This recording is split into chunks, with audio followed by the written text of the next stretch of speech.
The thought process behind the framing and shooting a lot of this movie is playing wide a lot, center punch frames, a lot of headroom, characters, positioned in the center of frame, just looking off to the side of the lens.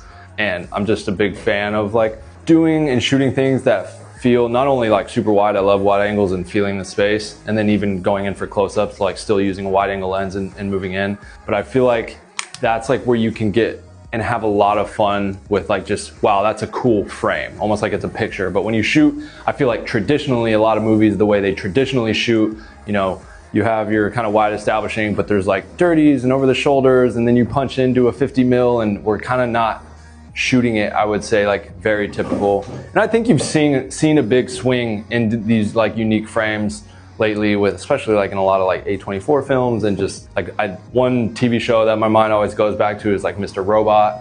Always had some interesting, like a lot of like short siding the frame, center punching or headroom. And then I know like Severance plays a lot with just like a lot of those kind of frames, and this video store, the concept is very kind of reminiscent of that. It is like this liminal VHS rental store where their souls are being captured. So I'm just kind of leaning into a little more like unique framing in that way, wide angles and whatnot.